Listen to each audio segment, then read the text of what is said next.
Thomas Blackwood hadn't heard another human voice in person for so long that he sometimes wondered if he remembered what conversation sounded like. 10 years of solitude on his 200-acre ranch in Montana's eastern plains had rewritten his understanding of silence. The wind through the tall grass, the occasional lowing of a small herd of cattle, and the distant coyote calls at dusk had become his only companions. At 57, Thomas's weathered face told the story of a man who had seen enough of humanity to choose the company of open skies instead. The lines around his eyes had deepened not from laughter, but from squinting at horizons, searching for approaching storms. His calloused hands moved with practiced efficiency as he repaired fencing on the north boundary of his property, the morning sun warming his back through a faded flannel shirt. "Easy there," he murmured to his horse, a chestnut quarter horse named Rusty, who had been with him for 12 of his 15 years on the ranch. The horse's ears twitched at the sound of his voice, a rarity even between them. Thomas had purchased this land after 20 years as a structural engineer in Seattle. The death of his wife, Caroline, to cancer had severed his last meaningful connection to urban life. Their daughter, Eliza, had tried to keep him close, but the weight of memories in every street corner and restaurant had become unbearable. He'd left with her tearful blessing, promising calls and visits that had gradually dwindled until they communicated only through occasional emails and holiday cards. His nearest neighbor was the Watson family, whose ranch began 3 miles east of his property line. He'd exchanged polite nods with Joseph Watson at the general store in the small town of Liberty Creek, 20 miles away, where Thomas ventured only when absolutely necessary for supplies. For trips a year, maximum. Thomas climbed down from his fence post and surveyed his work. The land here bordered the Northern Cheyenne Reservation, though in his decade of isolation, he'd had no interaction with tribal members. Historical disputes over this territory had been settled long before he purchased the property, or so his lawyer had assured him. As he gathered his tools, Thomas noticed a dust cloud rising to the north. Through narrowed eyes, he watched it grow larger, spreading across his field of vision. Riders, many riders. His heart quickened. In 10 years, not a single unexpected visitor had appeared on his land. He'd made it clear to the handful of locals who knew of his existence that he valued his privacy above all else. Thomas loaded his tools into Rusty's saddlebags and mounted, directing the horse toward his cabin. The structure stood alone against the backdrop of rolling hills and distant mountains, a modest 2-bedroom cabin he'd expanded with his own hands over the years.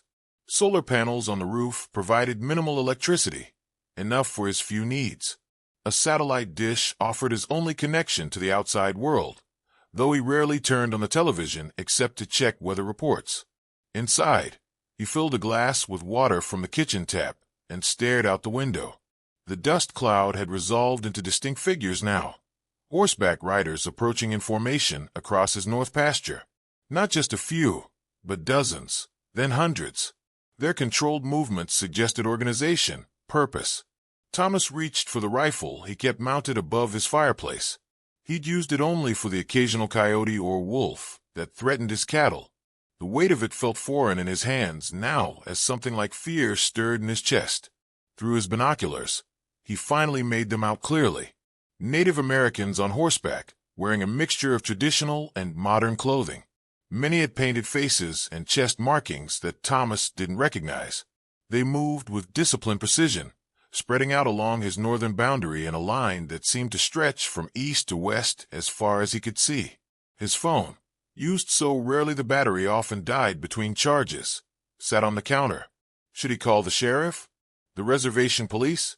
But what would he say? They weren't attacking, weren't even crossing onto his property yet. They were simply lining up, watching, waiting. Thomas Blackwood counted roughly 500 warriors at his property line, sitting motionless on horseback, facing his cabin in complete silence. Not a word spoken between them that he could detect. No horns, no calls, no signals. Just 500 pairs of eyes fixed on the home of a man who had chosen to forget the world, only to find that the world, it seemed, had not forgotten him. The morning stretched into afternoon as Thomas remained at his window, rifle propped against the wall within reach. The warriors hadn't moved, hadn't advanced. Their horses occasionally shifted weight or tossed their heads, but the riders remained disciplined and silent.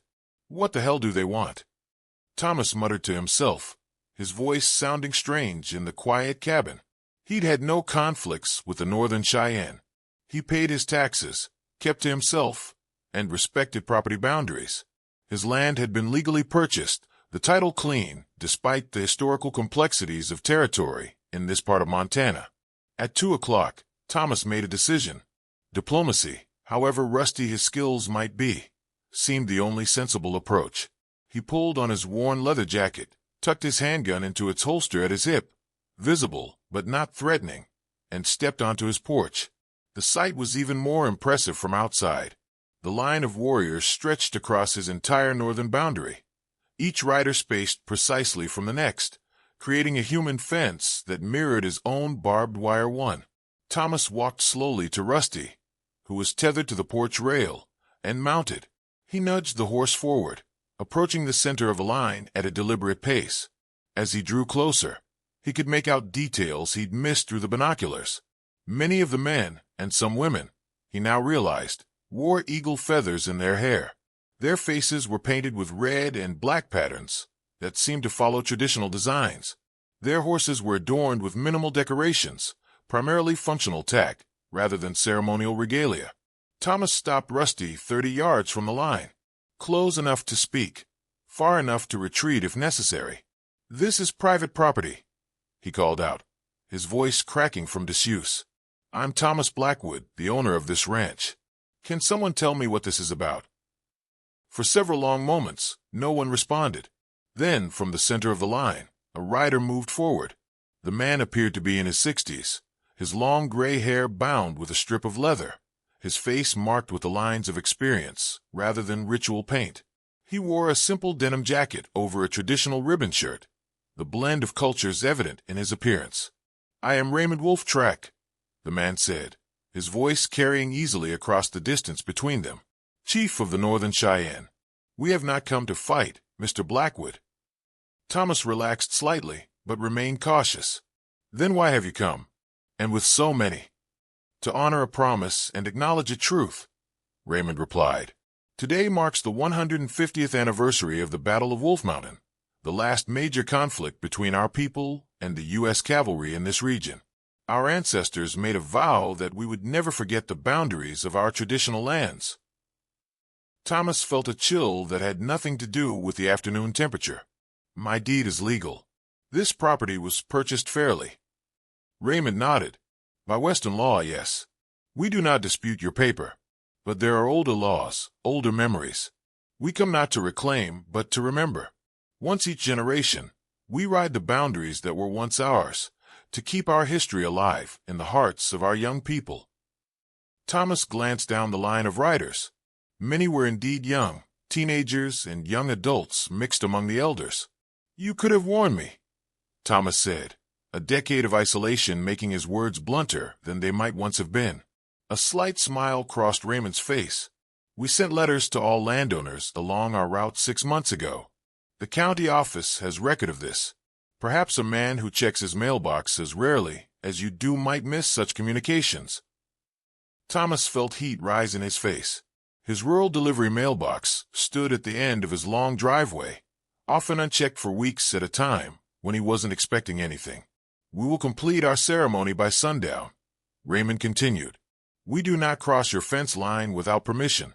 We only ask for respect as we honor our ancestors." Thomas sat silently on Rusty, awareness dawning that his decade of isolation had created blind spots larger than he'd realized. The world had continued turning without him, ancient traditions and modern life intertwining in ways he'd chosen to ignore. "Your ceremony," Thomas finally said. "What does it involve?" "Songs, stories, the passing of knowledge from old to young. Nothing that would damage your land or disturb your cattle." Thomas nodded slowly, the tension in his shoulders easing slightly. "Then you have my permission to proceed. But 500 warriors is one hell of a way to make a first impression on a neighbor." For the first time, Raymond Wolf-Track smiled fully. "We are not first-time neighbors, Mr. Blackwood. Your isolation is new. Our presence here is not." As the afternoon progressed, Thomas retreated to his porch rather than the isolation of his cabin. From this vantage point, he could observe the ceremony unfolding along his property line. The warriors had dismounted, creating small groups where elders appeared to be speaking to younger members. Occasionally, songs would rise and fall, carried to him on the wind, haunting melodies in a language he didn't understand. Despite his initial alarm, Thomas found himself drawn to the dignity of the proceedings. There was something compelling about witnessing traditions that had survived centuries of attempts to erase them. He'd chosen to disconnect from his own past, but these people fought to maintain theirs. The thought triggered unwelcome memories. Caroline had been the one fascinated by history and culture. She dragged him to museums and cultural events in Seattle, insisting that understanding different perspectives enriched their lives. "We're all just stories in the end, Tommy," she'd say. "The least we can do is learn each other's." After her death, he'd sealed away those parts of himself along with her photographs and belongings. His daughter Eliza had inherited her mother's curiosity and empathy. Their estrangement was as much his fault as anyone's. Her attempts to reconnect met with his determined self-isolation until eventually she'd stopped trying so hard. The last email he'd received from her, 3 months ago, mentioned she'd had a baby girl, his granddaughter, Caroline, named after her grandmother. He hadn't responded. What could a man who'd chosen solitude offer to a new life? As the sun began its descent toward the western mountains, Thomas went inside and returned with a pair of binoculars. Through them, he studied the faces of the gathered tribal members more carefully. There was reverence in their expressions, but also joy. This wasn't just a solemn duty. It was a celebration of continuity, of survival. His satellite phone rang, startling him so badly he nearly dropped the binoculars. Few people had this number: his daughter, his lawyer, and the local sheriff's office for emergencies. "Blackwood," he answered gruffly. "Mr. Blackwood, this is Sheriff Daniels. Just checking in. We received calls about a large gathering of Northern Cheyenne near your property. Everything all right out there?" Thomas looked out at the ceremony. "Yes.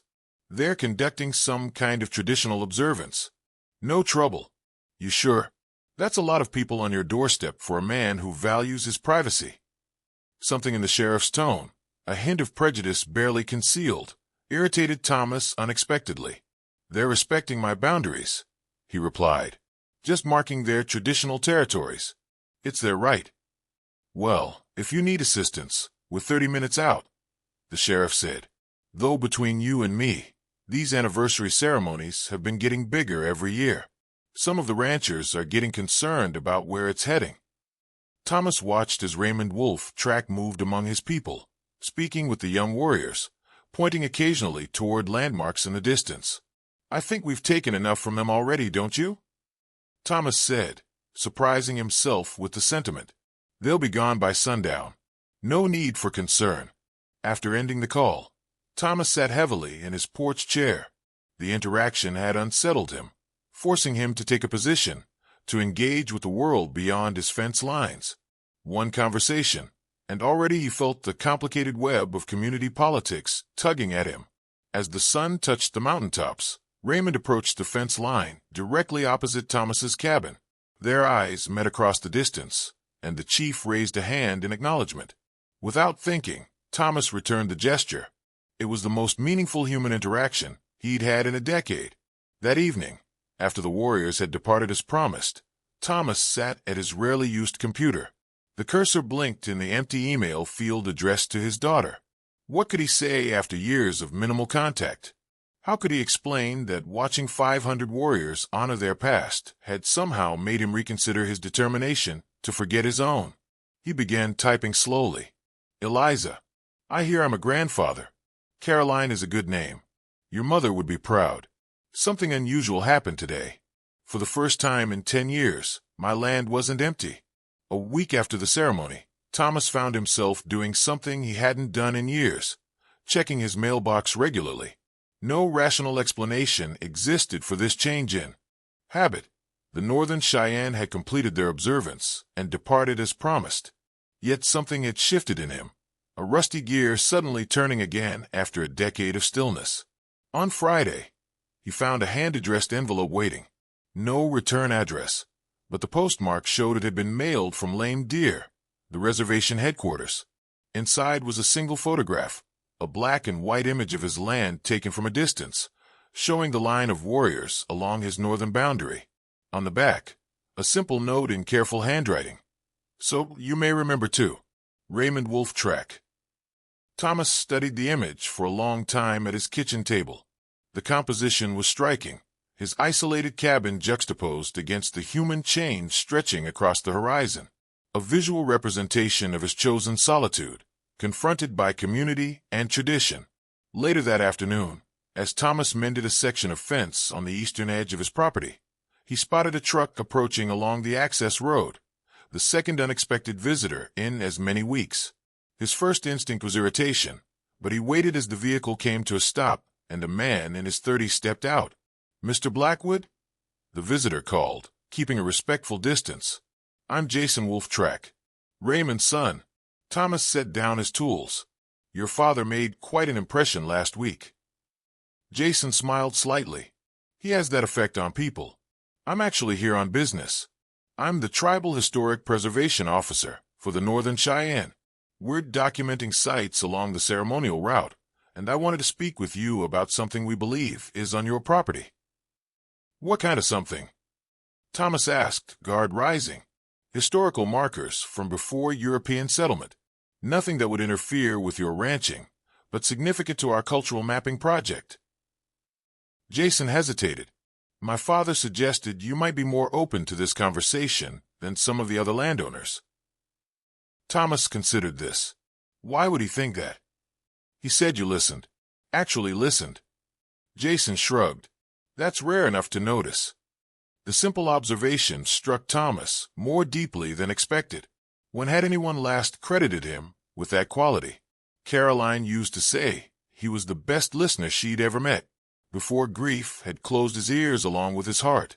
"I've got coffee on at the house," Thomas heard himself saying. "You can tell me more about this project." Over the next hour, Jason explained the tribe's efforts to document historical sites, from buffalo jumps to battle locations to seasonal camping grounds that predated reservation boundaries. Their conversation expanded beyond the immediate project to the challenges of preservation in a region where land ownership was complicated by history. "Most of these sites aren't recognized by state or federal registries," Jason explained, spreading maps across Thomas's kitchen table, a surface that hadn't hosted a visitor in years. "But they're critical to maintaining our cultural continuity." Thomas studied the maps, his engineer's mind engaging with the spatial relationships. "This marker you're looking for, you think it's in the northeast section of my property?" Jason nodded. "Near the limestone outcropping. We have oral histories describing a boundary marker there, probably dating back 2 centuries. Thomas considered this. "I know that outcropping. There's a formation there I always thought looked man-made, but I never gave it much thought." "Would you be willing to let me document it?" Jason asked. "Just photographs and measurements. No excavation." Thomas hesitated only briefly. "I could show you tomorrow morning. That section needs work anyway." After Jason left, Thomas checked his email. Eliza had responded to his message from the previous week. "Dad, I almost fell out of my chair seeing your name in my inbox. Caroline is teething and sleep is a distant memory, but your email made today brighter. I've attached a recent photo of her. She has Mom's eyes, everyone says so. I've been thinking about visiting Montana this summer. Would that be something you might be open to? No pressure, just thinking aloud. Love, Eliza." Thomas stared at the attached photo of his granddaughter, red-faced and mid-laugh, with Caroline's unmistakable blue-green eyes. Something tightened in his chest. The next morning, he found himself pointing out landmarks to Jason as they rode together toward the limestone outcropping. The young man was knowledgeable about both the natural and cultural history of the region, and Thomas found himself engaged in the most substantial conversation he'd had in years. "My daughter might visit this summer," Thomas said suddenly as they crested a hill. "With her baby. My granddaughter." Jason glanced at him. "That's good news." "I think it might be," Thomas replied, surprising himself with the realization that he meant it. By mid-June, Thomas had established an unexpected routine. Tuesdays and Thursdays, he would meet Jason at the northeast boundary to assist with documenting historical markers. What had begun as a simple permission had evolved into active participation as Thomas's engineering background proved useful in mapping and measuring the sites. Their working relationship had gradually shifted towards something resembling friendship, still cautious on Thomas's part, but genuine nonetheless. Through Jason, Thomas had begun learning about Northern Cheyenne history, not as abstract facts, but as lived experience. Today, they sat on the limestone outcropping eating lunch after a morning of work. Jason was explaining the significance of certain natural formations in traditional wayfinding. Before Europeans brought compasses and maps, our people navigated by reading the landscape itself, Jason said. These marker stones were part of a complex system that could guide you hundreds of miles. Thomas considered this. Not unlike the stars. Caroline, my wife, she loved astronomy, could navigate anywhere using the night sky. It was the first time he'd mentioned Caroline by name to Jason. The younger man seemed to recognize the significance and nodded thoughtfully. Different knowledge systems, same human ingenuity, Jason replied. My father would say all wisdom eventually connects if you follow it far enough. As they packed up their equipment, Jason paused. There's a community dinner on the reservation this Saturday. Nothing fancy, just families gathering. My father asked me to invite you. Thomas froze momentarily. The thought of social interaction on that scale sent a wave of anxiety through him. I don't think I'd be comfortable with that. Jason nodded easily. No pressure. The invitation stands if you change your mind. That evening, Thomas sat on his porch watching the sunset and thinking about Jason's invitation. 10 years of isolation had created habits that felt impossible to break, and yet the past month had already shattered his carefully constructed routine. His satellite phone rang. Eliza. Dad, is this a good time? Always, he said, the word coming more easily than he would have expected. We've booked flights, she said, her voice a mixture of excitement and nervousness. Caroline and I will arrive in Billings on July 12th, if that still works for you. Thomas felt his heart rate accelerate. That works. I'll meet you at the airport. Really? I was going to rent a car. No, he interrupted. I'll be there. You shouldn't have to drive unfamiliar roads with a baby. The silence on the other end spoke volumes about how this response differed from what she'd expected. Dad, are you sure you're okay with this visit? It's been a long time, and I know how you value your space. Thomas watched an eagle soaring over the distant hills, the same hills where he'd ridden with Jason earlier that day, learning to see the landscape through different eyes. I'm not the same man I was when you last visited, he said slowly. I'm not sure who I am anymore, to be honest. But I want to meet my granddaughter. And I've missed you, Eliza. The catch in her breath was audible. I've missed you too, Dad. After they hung up, Thomas sat motionless as the sunset painted the sky in brilliant oranges and pinks.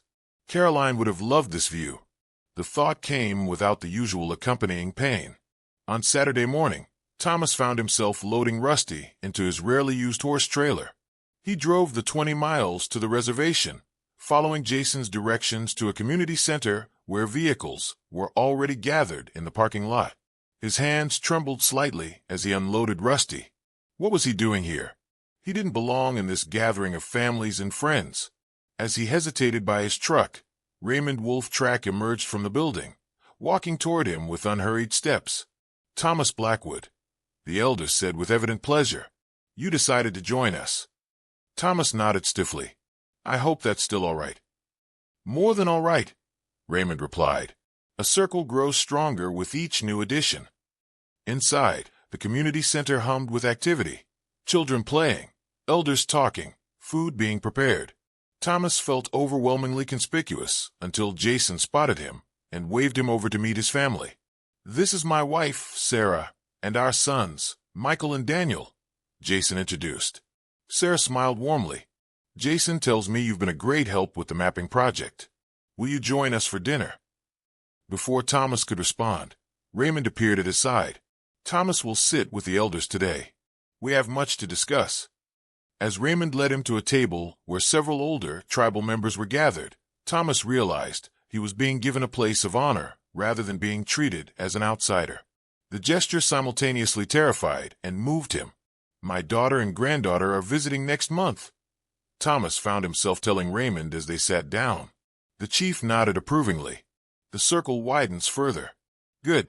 For the first time in a decade, Thomas Blackwood found himself surrounded by the complexities and comforts of human connection. A man who had chosen isolation, now cautiously building bridges back to the world, one conversation at a time.